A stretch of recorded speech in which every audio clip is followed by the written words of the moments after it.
Some people do not leave a conversation when it ends. Their body leaves the room. Their phone screen goes dark. The other person moves on, but their mind stays there, replaying every word, every pause, every facial expression, every change in tone, every message they sent, every message they almost sent, every sentence they wish they had said differently. And if that is you, you may have asked yourself many times, why can't I just let it go? Why do I keep thinking about what I said? Why do I worry that I sounded strange?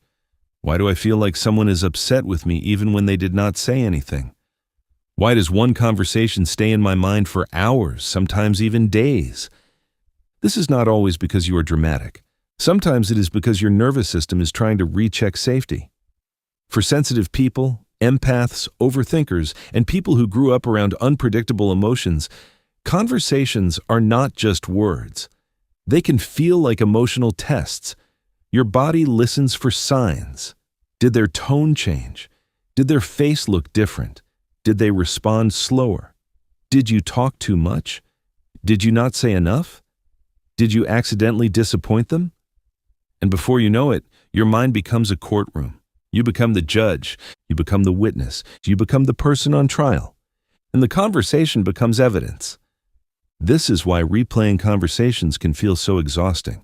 You are not only remembering what happened, you are searching for danger inside what happened. You are trying to find the moment where something went wrong so you can fix it, prevent rejection, avoid conflict, or protect yourself from being misunderstood.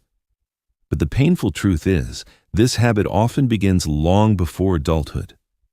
Maybe you grew up in an environment where tone mattered, where someone's mood could change the whole house, where silence felt dangerous, where love felt conditional, where you had to read the room before you could relax, where one wrong word could create tension, criticism, rejection, or emotional distance.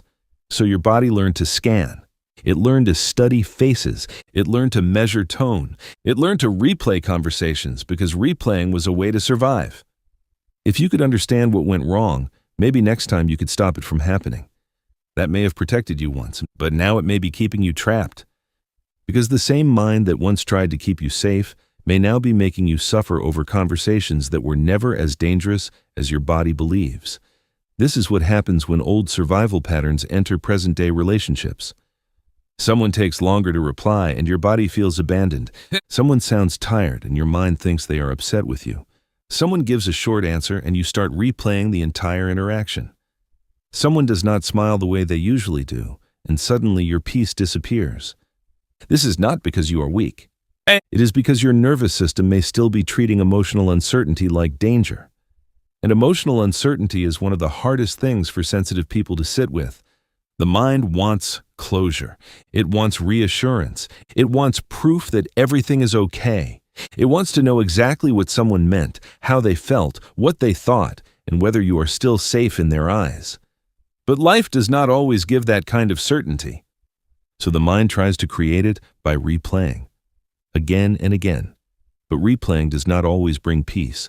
Sometimes it creates more anxiety, more doubt, more guilt, more confusion, more imaginary conversations, more emotional exhaustion. Because the more you replay, the more your brain can start treating the memory like a problem that must be solved, even if there is nothing left to solve. This is where healing begins. Not by attacking yourself for overthinking, not by saying, just stop thinking, not by shaming your sensitivity. Healing begins when you realize that the part of you replaying everything is not trying to ruin your life. It is trying to protect you. It is trying to prevent rejection. It is trying to prevent shame. It is trying to prevent conflict. It is trying to make sure you are still loved, still accepted, still safe. But protection without peace becomes a prison. If this is speaking to something real in you, take a moment to like this video, subscribe to Beyond the Mind, and share it with someone who replays conversations in silence but never knows how to explain it. Because many people are not simply overthinking. They are trying to feel safe after years of emotional uncertainty. And once you understand that, you can begin responding to yourself differently. Instead of asking, why am I like this? Ask, what is my body afraid might happen? Instead of saying, I'm so stupid for saying that. Ask, am I judging myself harder than anyone else is? Instead of replaying the moment for the 100th time, ask, is there real evidence that something is wrong? Or is my nervous system filling the silence with fear? These questions slow the pattern down. They bring you back to the present. Because most of the suffering does not come from the conversation itself. It comes from what your mind starts adding afterward. Maybe they hate me. Maybe I said too much. Maybe I sounded needy. Maybe I was awkward. Maybe they are going to leave. Maybe I ruined everything. But not every thought is truth. Sometimes a thought is just fear wearing the voice of certainty. And this is where you must learn the difference between reflection and rumination. Reflection teaches you. Rumination punishes you. Reflection says, I can learn from this. Rumination says, I must suffer until I feel in control. Reflection feels clear. Rumination feels repetitive. Reflection helps you grow. Rumination keeps you stuck. So when your mind starts replaying a conversation, gently ask yourself, am I learning something or am I torturing myself? Am I gaining clarity or am I chasing reassurance? Am I responding to reality or am I responding to an old wound? That awareness changes everything. Because slowly, you begin to realize that you do not need to investigate every interaction to be safe. You do not need to read everyone's mind. You do not need to prove you are acceptable after every conversation. You do not need to punish yourself for being human. You do not need to keep returning to a moment that is already ended. You are allowed to leave the conversation when it ends, not just physically, emotionally, mentally, spiritually. You are allowed to say, I did my best with the awareness I had. You are allowed to trust that if something is truly wrong, it can be communicated. You are allowed to let people have their own moods without making yourself responsible for them. You are allowed to stop treating every pause as rejection. You are allowed to stop turning every conversation into proof of your worth. Because your worth is not decided by how perfectly you speak. You are allowed to be imperfect. You are allowed to be awkward sometimes. You are allowed to say too much sometimes. You are allowed to not explain everything perfectly. You are allowed to be a human being in conversation, not a performance being judged. The more you heal, the more you stop needing every interaction to feel completely controlled. You begin letting conversations be conversations, not tests, not threats, not emotional traps, not proof that you are lovable or unlovable. Just moments between people. Some will be smooth, some will be imperfect, some will be misunderstood. Some will be forgotten by others long before your mind stops holding them. And that is okay. Because healing is not when you never replay anything again. Healing is when you notice the replay and choose not to abandon yourself inside it. You come back to your body. You breathe. You remind yourself, I am safe now.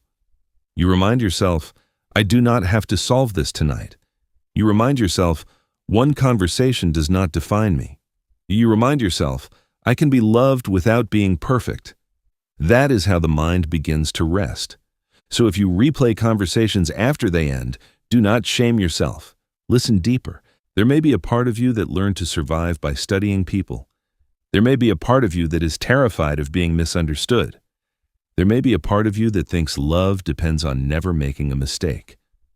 That part does not need punishment. It needs safety. It needs patience. It needs reassurance. It needs your adult self to say, you do not have to keep watching for danger anymore. We are allowed to rest. Because sometimes overthinking is not the problem. Sometimes it is the signal that your nervous system is asking to feel safe in connection. And one day, when that safety becomes stronger, you will notice something beautiful. A conversation will end.